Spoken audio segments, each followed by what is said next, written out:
Hey everyone, this is Mike Andes. You're listening to the Business Bootcamp podcast, and today we're going to be talking some real talk.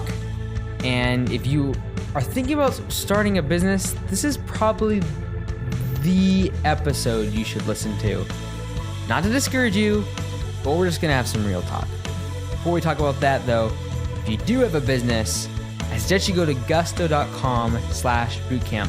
They're the sponsor for today's show, and they're giving us a free 30 days for the listeners of this podcast. Not 30 days, 90 days, 3-month trial of their software. Usually that's $39 a month plus $6 per employee. So if you have 10 employees, that's a value of $100 a month, $300 in value that they're going to allow you to have this software and use it as much as you want. You can do all of your payroll. You just type in how many hours that your employees work each pay period, and then you can print out their pay stub. It's going to automatically take care of your workers' compensation, L&I, federal taxes, Medicare, Medicaid, like taking care of it all. And it'll just tell you what you need to be paying your employees. You can do direct deposit. You can print off their check. It's super, super simple. No more accounting fees through the roof, paying on someone crazy amounts of money, or bookkeepers that always mess stuff up. I know what it's like. And it's very simple to get started. Like literally within a couple hours of putting in their L&I codes. So that's all taken care of. You put some L&I codes in, you put their information, basically everything that's on their W-4 tax form, you'll put that in. It'll take care of it. It'll take care of your W-2s at the end of the year for tax purposes and for your employees. It's fantastic. Just try it out. If you're trying to do this stuff in an Excel spreadsheet or even on QuickBooks, I promise you Gusto will save you time. In addition to just the payroll, it does benefits. So check it out. You get 30 days. It's 3 months, 90 days. You get 90 days completely free, just the listeners of the podcast. So go to gusto.com. That's gusto.com/bootcamp. Get that free 30 days. I keep saying 30, but they changed it. It's 90 days. You get free 90 days on their software. Okay? Check it out today. Gusto.com/bootcamp. It's coming up just a couple more weeks. They're giving us the free 3 months. So check it out. All right. Now, today I want to do some real talk. I'm going to try to keep this episode short. I do not want to go off on a tangent. I do not want to go off on a rant. And more importantly, I told myself I don't want to tell too many stories that I will regret. And I don't want to tell too many details of any information. I've gotten myself into trouble a couple times on this podcast when I share too much information, and then people who listen to this know who I'm talking about. So I will avoid that today. What I'm going to be talking about today is for someone that is thinking about starting a business. And if you're listening to this podcast, there's a good chance you listen to a whole bunch of other podcasts. There's a good chance that you watch YouTube videos that are inspirational about entrepreneurship. There's a good chance that you read books like Rich Dad, Poor Dad, The E-Myth, the 7 Habits of Highly Effective People, and the 10X Rule, and a whole bunch of books like that. Inspirational, get you motivated, and you're like, man, I'm going to start a business. I'm going to go at it. And today is just a little bit of real talk, something you should listen to before you consider starting a business. Or if you're starting your business, maybe it's something you want to consider before you scale it up, or before you start hiring more people, or maybe it's just an episode where you can relate to another business owner as he's scaling his business. That's me. And you can say, yeah, that's totally true. And what I would say to someone that's wanting to start a business is, don't do it for the money. At first, yes, do it for the money long term. Long term, you're going to make more money. But don't do it. If you're trying to do short term, I always have an issue when people are starting their business and they talk about short term. Even if it's something like Amazon, selling stuff on Amazon, if they start talking about how they're going to make X amount of dollars in X amount of days, I turn off so fast. Like so fast. Because business is not a short-term game. I don't care what industry it is. It's a long-term game. The moment you start making long-term decisions based upon short-term information, like you're putting your business in jeopardy. You're putting your people in jeopardy, and it's just not good business. You should always be thinking as if your business is going to be around for another 15, 20 years. And knowing that technology is going to change, you're going to pivot, you're going to change your marketing tactics. However, the decisions you make should still be based upon whether or not your business is going to be around in 15, 20 years. And I just don't see a lot of, especially young entrepreneurs, and I know a lot of people listening to this podcast are between the age of 18 to 30, young entrepreneurs, go-getters, and that's great. But don't go into a business, don't start a business thinking it's going to be a quick buck, or it's going to be, you're going to stick it to all your friends that are working 9 to 5, and you're going to go make $100,000 your second or third year of business, and it's all going to be roses. That's why I always shy away from the internet things that say make $1,000 a month doing stuff from home, selling stuff on eBay, selling stuff on Amazon. There is credibility, especially in the eBay and the Amazon thing. There is credibility. People do it. However, the problem I have with it is the entire notion of quick money. The reason I'm talking about all of this is because when someone starts a business, they have thoughts of grandeur, what the business is going to be like. They're not going to have to work for no one. It's not going to be hard work. They're going to be doing what they love. They're going to be able to set their own schedule. They're going to be able to make lots of money. And in 5 years, they might sell it for millions of dollars. And they're not going to have to work for the guy. They're not going to have to deal with all the politics of their other employees, their coworkers. Because guess what? They can fire them if they want to, because they're the boss. And it's very alluring for young entrepreneurs, for young people in general, especially now that entrepreneurship is a thing, right? The same way that people in the media or in sports or in entertainment or in music are popular. Now entrepreneurs have a level of fame.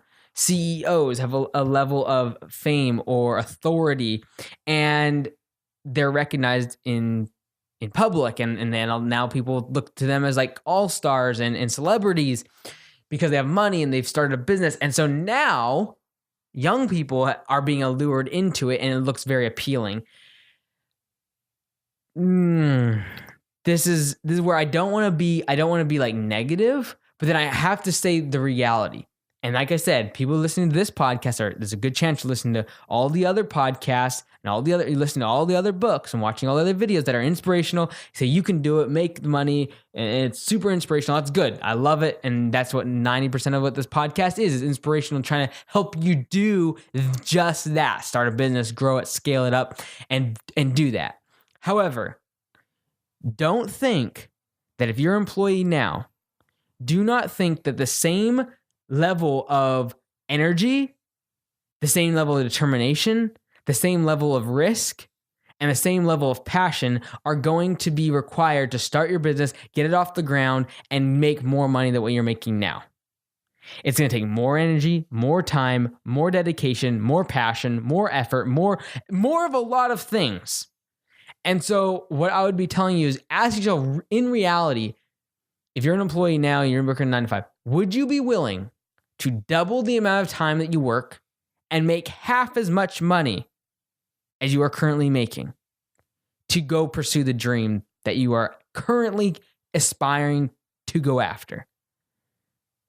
If the answer to that is no, I would think long and hard about starting a business. It takes, in my experience of dealing with hundreds of small businesses now, it takes a good solid 2-3 years before you usually can make sufficient money. I know I'm really generalizing here, but in general, 2-3 years before a business owner can take money out of the business very comfortably and replace an income that they had previously at a job, making 9 to 5, making 50, 100 grand, whatever it is. On average, 2 to 3 years. And in those 2 to 3 years leading up to that moment when they can replace their income, they have worked twice as hard. They have put blood, sweat, and tears. They've literally cried over their business. They've lost sleep over it. Sometimes lost relationships, lost time with friends, family, lost vacations. There's no vacations. There's no sick time. There is no paid vacation when you're an entrepreneur. If you don't show up to work, If if you don't push the needle, if you don't drive sales, you don't make any money. There is no boss to make sure that you're taken care of. There is no HR department to cry to when something goes wrong in the business. There is no supervisor to go to complain about someone in the organization that is hurting you, saying things negative about you, undermining your authority. There is no one to ask for a pay raise or ask for time off because you're stressed or you're going through something in your family and you need some time off. There is no one to ask for more benefits, HR department, someone that will take care of you. There is none of that. The security of a 9-to-5 is stripped away from you. The security of knowing that you show up at 9 and leave at 5 is stripped away from you, let alone the security of financial benefits, having a solid job that pays you a certain amount per hour, per month, per year, having a strict budget. Like that's, you lose all of that security. You lose the security of knowing that you can show up to work at 9 o'clock. Because if you don't generate sales, if you don't go out there and hustle, you might not have any work to come to at 9 o'clock. There is no guarantee, there is no security that you're going to be able to leave at 5 o'clock because you might have a customer, you might have a client, you might have an employee that you got to deal with. You might have to have a really awkward conversation with one of those employees to get them to step it up or to tell them in a nice way that's not degrading, but is motivating them to step it up another level. And these are all conversations that entrepreneurs have had with their employees, with customers that are, really a pain. You got to have these conversations, and it's not easy. Guess what? Because when you were working a 9-to-5, you had someone else to push those off to. You right now, if you're an employee, you don't deal with the hard clients. You have the boss, you have your manager, you have someone else. Customer service can take care of them. When you become an entrepreneur, all the bad stuff comes to you. Every single time. Okay, take that back. 80% of the time when I get a text message or a voice note or a phone call, usually the phone calls are the worst, from an employee out in the field, it's gonna be something bad. Almost like 80%, because 20% of the time they need something or it's just something small, like it's not a big deal. 80% of the time something went wrong. Something broke, something's not working, someone that they're working with is doing something wrong. They're in an awkward position. A customer's unhappy. They broke something. That's when I get a call. You basically become like the human garbage can for everything that goes on in your business. Everything that goes wrong, everything that's bad, everything that needs to be thrown away kind of comes your way. So all the negative, if an employee is being underperforming, you're going to hear about it from somebody. If an employee is doing something wrong, you're going to hear about it from someone, whether it be someone they're working with or for someone that's their direct reports who they're reporting to, and then that person reports to you, and they don't take care of it. It comes to you, and I'm not saying that's a bad thing. That just happens. That's part of business, especially small businesses when you have under 20 people. Like you get all of the junk. You are the garbage collector. You take care of it all, and if you don't, there's going to be problems. And so, what I'd encourage you to do is to take a really hard look at asking yourself really the question, be really open and honest, and ask yourself, are you an entrepreneur? Or are you just a good manager? Are you good at your craft? Are you a good salesperson? Because that you make much more money in an organization. If you're a salesman, you can go if you're an all-star salesman, go be salesperson in some organization that is going to give you some real money, lots of opportunity. If you're a good salesman, you got a lot of opportunity. Every company wants a good salesman. You can travel if that's what you want to do. If it's money only, like you can go do commissions. Like you will figure it out. But don't become an entrepreneur. Because if you're good at sales and that's what you love, and when you go to work, everything besides sales annoys you, I promise you, when you become an entrepreneur, it's not just sales. Although that's really important. It's good to have a sales-driven entrepreneur and business owner, in my opinion. However, as your business grows and you get more people, you will find, until you get an HR department, until you have someone to push people problems off, people problems are the one thing you'll lose most of your sleep over, especially if you are a people person and you care about what people think and how they feel and how employees feel when they come to work for you, people problems are the one thing that will keep me up at night. It's not so much if the bank account is low or if I don't know how we're going to make payroll or a client is unhappy. Like that stuff annoys me. But when I have people problems, when people are underperforming or so-and-so is, told me that someone else in the business is not pulling their weight, or I'm going to have a conversation with someone about something they did that was against protocol or against company policy. Yeah, that gets a little awkward. And it's not fun. And yes, you're talking for myself, like I'm talking to people that are older than me about what they're doing wrong. And I'm just a young kid, right? In the grand scheme of things. And so I just asked yourself the question, are you an entrepreneur? It's not a bad thing to say you're not. It's not a bad thing to say, I'm a manager. I'd rather just manage, or maybe I'm more of a numbers guy. I'd rather be an accountant or something along those lines, some sort of bookkeeper for business. Do that. Just because you're good at sales doesn't mean you should be an entrepreneur. Just because you're good at managing a team doesn't mean you should be an entrepreneur. Just because you are good at numbers doesn't mean you should be an entrepreneur. All of those things are necessary ingredients of being an entrepreneur.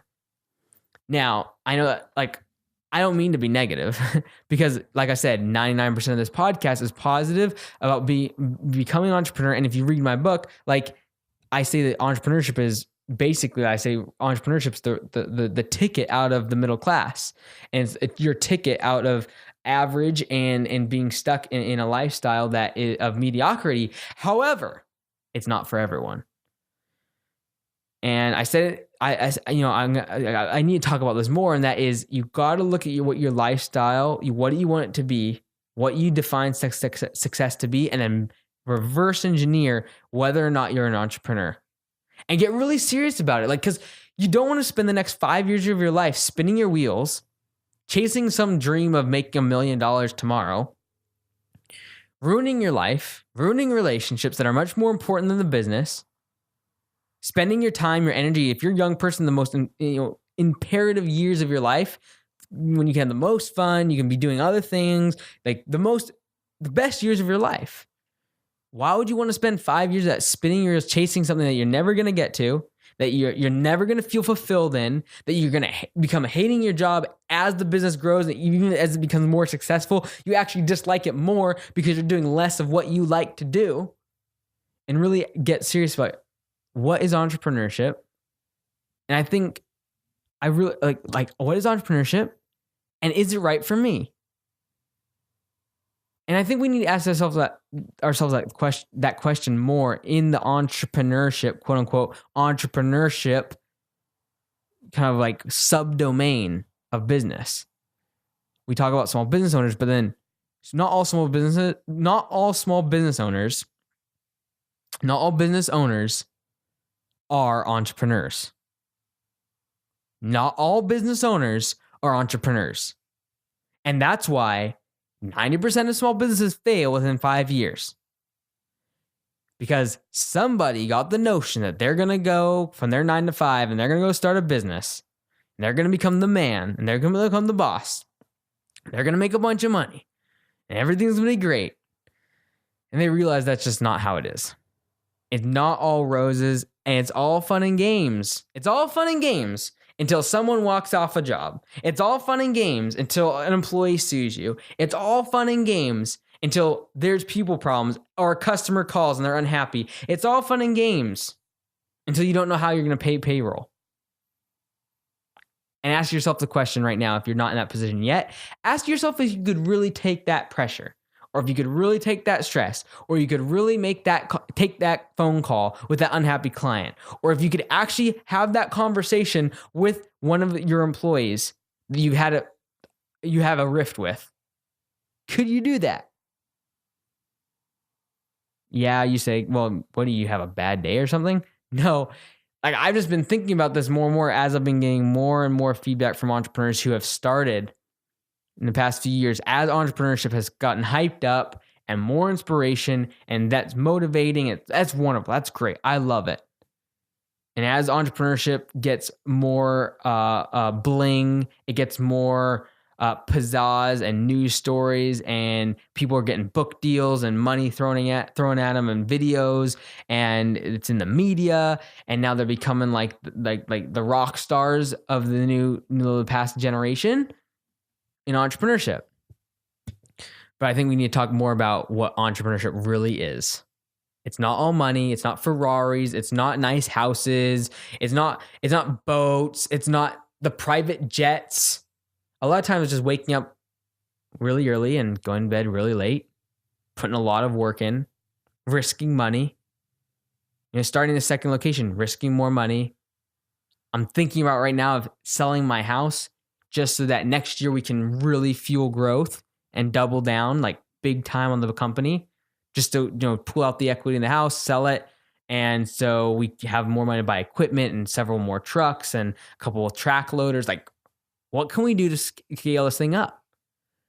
And no, that's not for everyone. It's just not. But you got to ask yourself the question. And after all of that, if there's still anything inside of you, it's like, you know what? Maybe I'm still cut out for this. Like this is still for me. I can handle the pressure. I thrive on it. I can take the stress. I can take the risk. I can handle eating dirt for the next few years while I'm growing this business, getting it off the ground. If that's still in you, there's a good chance you're part of the 10% of small business owners that are entrepreneurs and do make it past 5 years. And there's a good chance you're an entrepreneur who thinks long-term and your business will thus grow, scale, and become successful long-term. And you're not part of the 90% of individuals that think short-term and make the decisions based upon the information that's directly around them, the pop-up ad that says they can make $1 million, or the new fad, or the new thing, or what I got in an argument at work, I'm going to go start my own business. Short-term, they're not thinking long-term. That's those people that start on a whim, that start going after the flash, that start a business because they're mad at someone else or because they're going to prove someone else wrong. Those are part of the 90% of business that fail within the first 5 years. They don't think long-term. They're not willing to put in the sacrifice, the time, the energy, the effort, the money, none of that. They're not willing to make the sacrifices to make a long-term success. But if you're part of the 10% that after all of that can still say, I'm cut out for it, it's a good chance you're an entrepreneur. This has been Mike Andes. You've been listening to Business Bootcamp Podcast. I'll see you next time.